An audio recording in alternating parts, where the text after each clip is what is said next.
Good morning, ladies and gentlemen, and welcome to the Hardwood Nature Podcast with your boy CL Anthony and my main man, Bryce Ward. Bryce, what is going on? Oh, same as every week. Just work and family time. Just enjoying my day off though. How about you?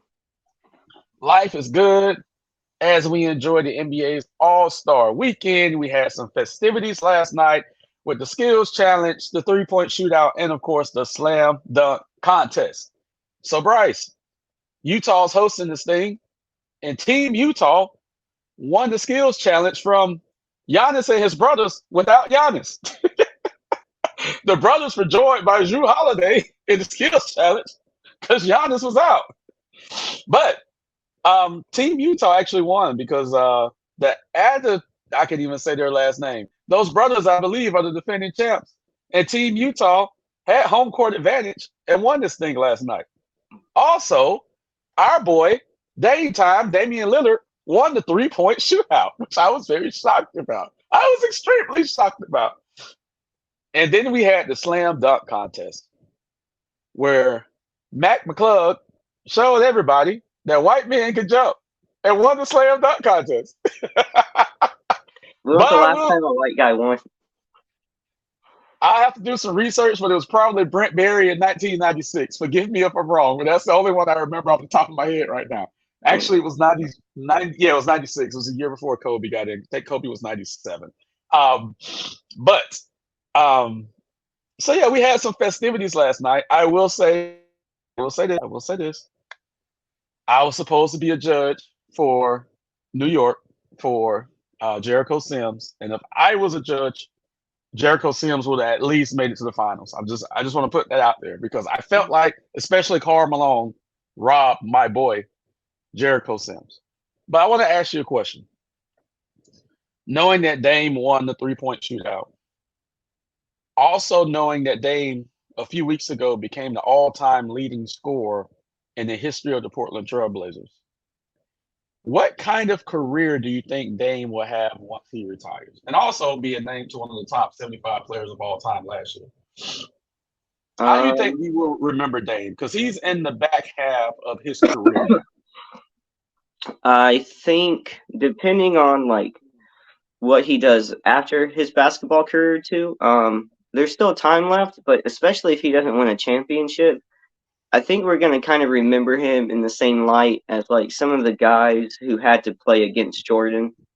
Like we'll mention him, and if we see him on TV or things like that, then clearly he's going to stay relevant, the way Barkley and Shaq kind of have.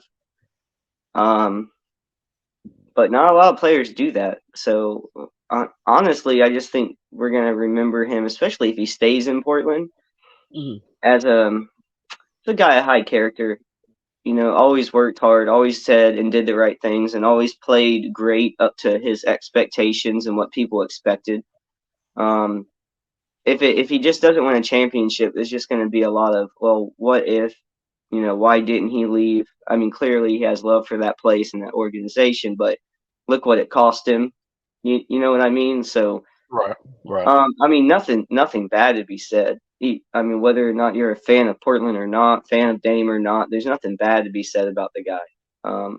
He'll go down as a great player, but if he can't win anything, he won't be mentioned in the same light as some of the current players we get to see. I mean, whether or not you like them or not, LeBron James, Steph Curry, Giannis, um, Kevin Durant, Klay Thompson, all these guys that have won championships, they've kind of validated their decisions and their careers. And for all the good Dame has done, I think that'll kind of be what it's like if he doesn't win a championship by the end of his career. He'll be like some of those guys that had to play against Jordan, where it's like if you're having a conversation about a specific thing, he'll pop up and stuff. But if you're not like a Portland fan or something, it's gonna, unfortunately, players like that, it's easier to forget later on. Now I'm a huge Dame fan, so I mean Mhm. I can't really get that, but that's the way I'll probably see it. If he can't get a championship and if he doesn't leave. Absolutely. So another thing that I want to mention that we talked offline about, so the world needs to know what we talked offline talked offline about is the fact that Kevin Love and the Cleveland Cavaliers have agreed to a buyout, and there's going to be a lot of teams lined up looking at veterans like Kevin Love, Mm, like Russell Westbrook, to get them for the cheap. Once all of their buyouts are complete, generally contending teams looking to take that next step. yeah. Right now, Kevin Love is linked to two teams. So one thing we talked about was the prospect of Russell Westbrook and Kevin Love, former UCLA teammates, being reunited on the Heat to fortify that bench. Well, right now, the Heat are the front runners for Kevin Love, and he's also going to talk to the Sixers, who I believe are already stacked. So I think he would have more of an impact playing for the Heat than he will playing for the Sixers. I think he'll just ride the bench in Philly. Um, Mm. what kind of impact do you think Kevin Love at this stage of his career, kind of like Dame, but a little more advanced, can bring to a championship contending team? Mm. Well, I mean, the teams in the hunt go after these guys for a reason. They're not looking to necessarily use them to get into the playoffs. They're using them for like a small stint in the playoffs because every minute is just so important. I mean, you saw Terrence Ross, the Magic bought him out like we had talked, and he went to Phoenix. Um, all these teams are kind of doing the same thing. You have to have a little extra that time of the season. You never know when a player like that can either get your bench going or get you a bucket when everything else seems to be coming up dry. So it's like I think of it as in terms of the whole game, right? You might have a couple minutes each team where uh, you can't do anything, right? You're missing everything. The other team's scoring, and you have to minimize that time frame in which you're useless. So having a guy like Kevin Love, yeah, he's not coming in to play 30 minutes anymore, but he can do the things that he can do. So even in 10 minutes, you bring in some refreshed guys, and then they stop that run. I mean, and in the playoffs, that's more important than anything. So I think when these teams they're going after these vets who they know. I mean, a lot of it too is I see it. Maybe I'm just like prisoner of the moment, but it's more like, can you make a three? Or Mhm. can you make a shot? Like they get a lot of 3-and-D guys around this time of year as well because it's not like there's tons of options. They're vets. They're not playing a ton of minutes. You need them to make a shot and not make mistakes. And Kevin Love, those guys, they know what they bring to the table at this point as well. So they're looking for a mutual situation. So I think it makes all the sense in the world. The Heat are kind of in that weird spot where it's like, what can they really do? Like, can they win a championship this year? I'm gonna say maybe not, for my opinion, but it's the same situation as like Golden State. You still don't count them out in the playoffs, and adding a little piece here or there changes things, and so it makes sense to me. We've talked about the possible moves the Heat could make all season because it just didn't seem as strong as last year. The guys got a little bit older. So I think it's a good move. If they get Love, I think I'd rather see Love in Miami than Philly. Um, I would be interested to see, though, if Westbrook goes there and joins him as well, because that changes your team dynamic quite a bit, even if it is just the bench. So, um, yeah, I'll be interested to see where he goes because they can add something to the team that's actually trying to make a run. So, Another name that I'm hearing out there that's being linked to the Heat is actually Serge Ibaka. Imagine that, right? I forgot he's still in the Imagine league. that. And then also John Wall may get bought out by Houston. So you have two decent guards in John Wall and Westbrook who are going to be out there on the open market, and I just don't know where they're going to land. I will tell you something out of Miami. Um, Kyle Lowry is out, and no one knows how long he's going to be out.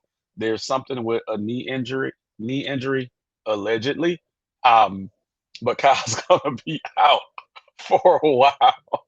It's So the tough when Heat, you're carrying around all that weight at that age on the knee. he came into the season less heavy. He did come into the season less heavy, but it hasn't been a good fit Mm. for what he does and for our team. It hasn't been a good fit, and I understand the relationship between him and Jimmy Butler, but as of right now, I couldn't tell you when Lowry's going to come back. So that could push the Heat into looking at either John Wall. or Russell Westbrook. Um, so yeah, it's going to be very, very interesting What to do you see think what the deal happens. is with Wall? Why do you think he's not working anywhere now?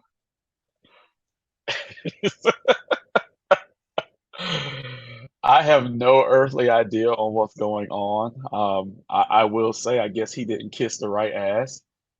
Not to say that he was a problem, because we've never heard of John Wall being a problem anywhere.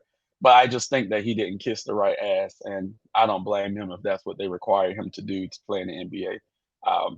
At some point, you got to stand on your own 2 feet, if that makes sense. So, Do you think um, that's all it is, or is there a possibility that he's just not as viable now that he's not the explosive person he used to be? Because no, let's not pretend that he was some great shooter. oh, it's not that, but he was playing well in his minutes with the Clippers this year. And then all of a sudden, they just gave up on him. So that just lets me think it was something else going on. Um, and just like with the Carmelo Anthony situation, he was never not a great scorer in this league, but all of a sudden he was out of the league for almost 2 years, and now he's out again. So you know what I'm saying?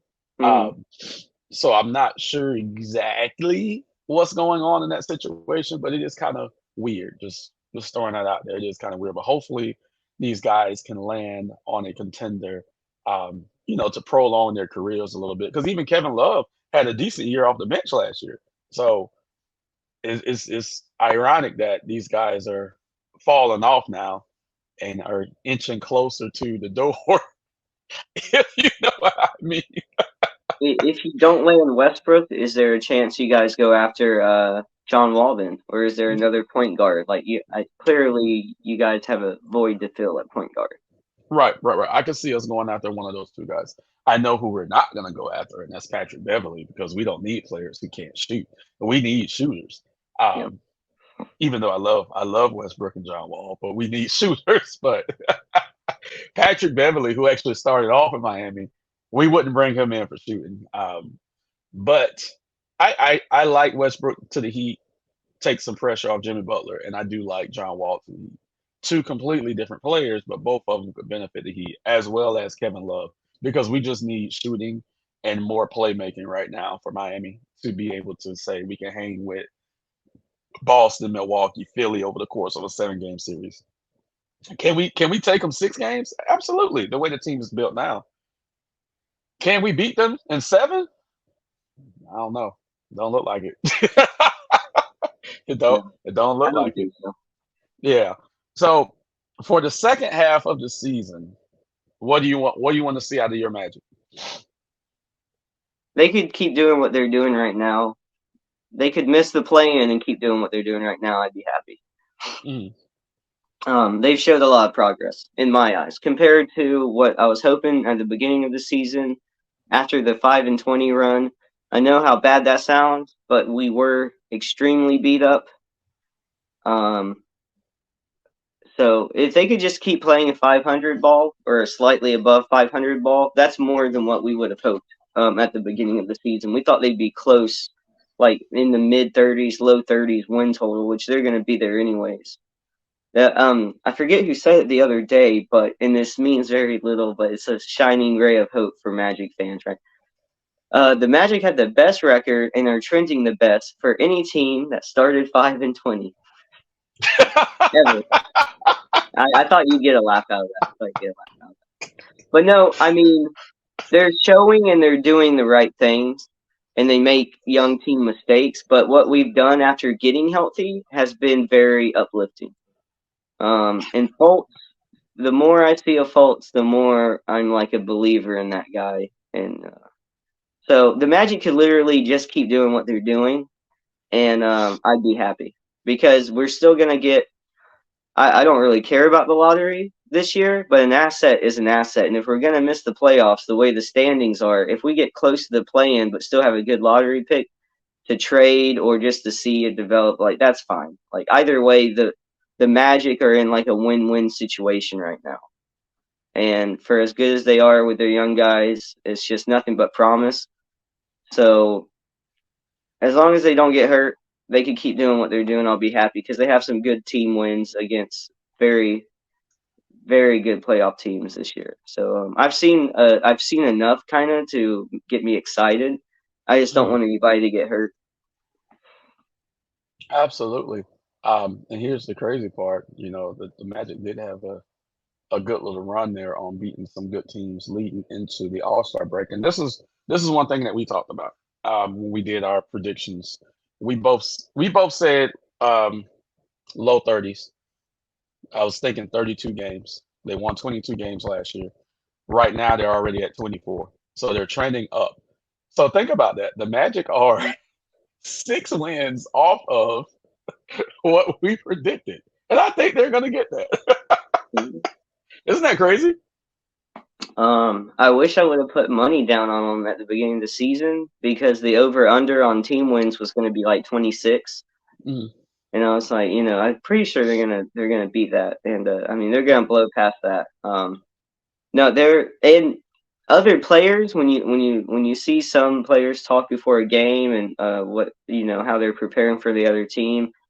I've seen, especially with like Anthony Edwards, they've asked him last time they played the Wolves, what he thought about this Magic team, and Mhm. if they're other players are starting to take notice that if you're looking for an easy game, you might come back with an L right now because the Magic are at least they're earning the respect of the other players at this point.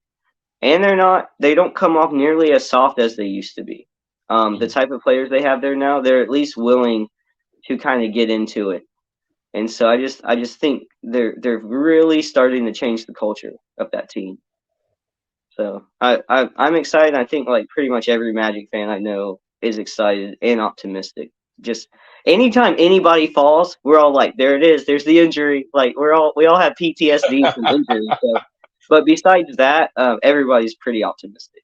It's a fun and they're fun to watch. I haven't been this excited for a Magic team in a very long time. Right. Um, so another thing I want to mention to you is that Commissioner Silver had his State of the NBA Union address yesterday. He has it every All-Star weekend, and they asked him about load management, about superstar players who sit out certain games, whether there be an injury or there not be an injury. He mentioned that when someone asked him a question about it, and he says, "I don't buy into the idea that players should simply be playing more." So let me go in depth. So this is his exact quote. I hesitate to weigh in on an issue as to whether players are playing enough because there are real medical data and scientific data about what's appropriate. Sometimes, to me, the premise of a question as to whether players are playing enough suggests that they should be playing more. That, in essence, there should be some notion of just get out there and play. Having been in the league for a long time and having spent time with a lot of some of our great legends, I don't necessarily think that's the case. So he's in a roundabout way saying that he kind of agrees with the load management. Let me ask you this. Do you agree with the load management? I certainly do not agree with it. Because when I was in my youth watching basketball, players would play for the majority of the season. And then the last 2 weeks of the season, that's when you would see the bullshit injuries for the last 2 weeks of the season, leading into the playoffs for the contending teams. But for the duration of the season, the superstars played. So, what do you think about this load management trend? Um, for me, it's just a matter of how you want to look at it because in hindsight, you got to think like Silver has been around for a long time, Mhm. so he's not just some casual or he's someone with a skewed small landscape to pull from. Um, I just think, like you said, okay, so you were used to this is what you saw as a kid and growing up. So you saw the players play most of the season and then try to rest at the end for playoffs. Mhm. Okay. So what I'd like to do is did they have the same amount of games back then as well? Yeah, 82. Okay. So I'd like to see how many games at the end of the season commonly the Stars would take off and then compare it to now. because if you're just spreading it out instead of loading it up at the end of the season, you just change the way in how you're load managing. You could argue the new way is better if you just didn't have your ways set already. Like when it's hard for us to let go of what we grew up with because that's just how we see it. That's the right way in our eyes. I think it's so hard why we'll have a harder time giving LeBron or someone the crown title over MJ because MJ is who we saw more as a kid. You know what I mean? It's just like so I agree with Silver in the fact that he's probably seen as much data or more data on this than anybody. And if he's not being so radical one way and is just open to how these players are doing it, then it makes sense to me. Because really we're just trading a lump sum of games at the end of the season for spread out games here or there. So it doesn't bother me. I like that he did address it. Um, recently the Heat had a situation where it got like a big media story on it where a kid came to a game. He had a Right. sign saying, "I flew so and so many miles to see Jimmy Butler," and Jimmy Butler wasn't playing. Right. And they did correct it. They had like a little special thing for the kid. Jimmy Butler came out, and it was cool what they did. But that's just the way it goes. Like I get that looks bad on the league or whatever when you have a situation like that, Mhm. but it's just gonna happen. I can't tell you how many times I went to go see an Atlanta Braves game as a kid and I never got to see my favorite pitcher. Like ever. And that's just because of a pitcher rotation, right? Like Right. it's just the way it is. So you hate to see it, but in terms of how much it is now, you know, I'd like to go back and kind of see how many games some of the stars would miss and then kind of compare it. But I think it's just a matter of perspective. Like it's just we're just not used to seeing it, and maybe it's better for the long term health of the players to do it like this. Well, it's a matter of perspective, and it's also a matter of outside of the NBA, the guys are playing more basketball now. They played more basketball when they were younger, and they have more wear and tear on their bodies because of that, Hmm. more so than the old guys did. Um, Playing pickup basketball is different than playing the competitive tournaments your whole life from the time that you're 12 up until the time that you're 40. So it's a Yeah. difference there. Um, where, like I said, the old guys really didn't have that. They were playing pickup basketball in the off season and things of that nature. Now these guys are playing their programs the entire off seasons if they're healthy. They're not giving their bodies time to rest, and then we're seeing that in the regular season. Okay, now we have to do load management. No, the time to rest your body is in the off season. So that's where I kind of have a difference of opinion with the majorities because I don't need to see my players in tournaments outside of Olympic stuff and qualifying for that. Outside of that, I don't believe any NBA players should be in like tournaments or anything like that. Individual workouts, working on your game, that's fine. Pickup game with your teammates leading up to training camp, that's fine. But I do think the players are playing a little too much right now, and we're seeing that affect them in the regular season because we have more injuries each year in the NBA than we've ever had before. Each year it gets worse with all these injuries and all these games lost. So the byproduct is load management. Well, no. How about change your off-season habits? Change your off-season habits, then you won't have to load management as much during the regular season. So Also now a big thing. I don't know if it was as big back in the day as much, but it happened before this season. EuroLeague or the mhm. Euro, yeah, they had a tournament or a playoffs or something, and I know like basically all our best foreign players were over there, and they played a lot.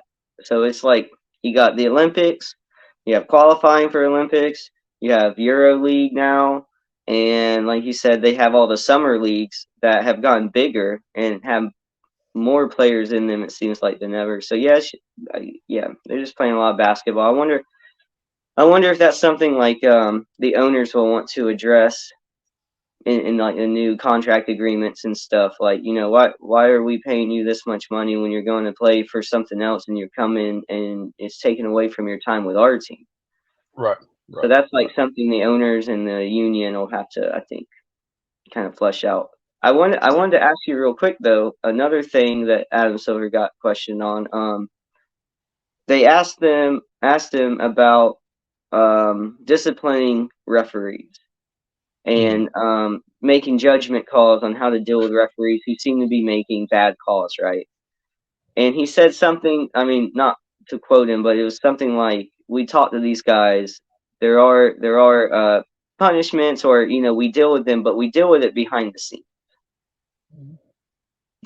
So, what was your opinion on that take? I don't know if you saw it or not, but I saw it and I was interested about it.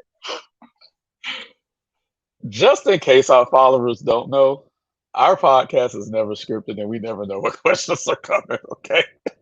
Yeah, you didn't know I was going to ask you that question. No, I did not. So I didn't see it.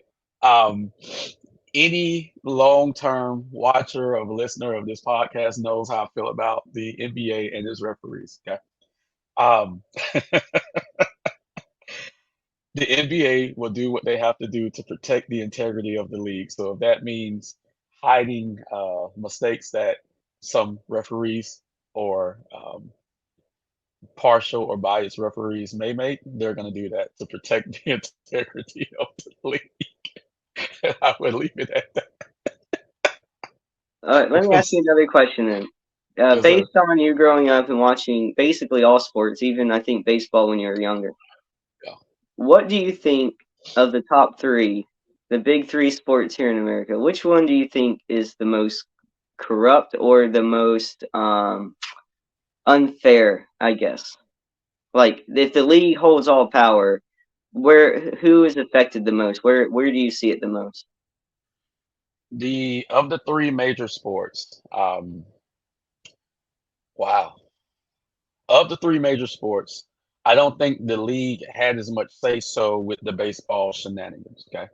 That was more player driven. Um, the MLB benefited from it. Don't get me wrong, they benefited from it.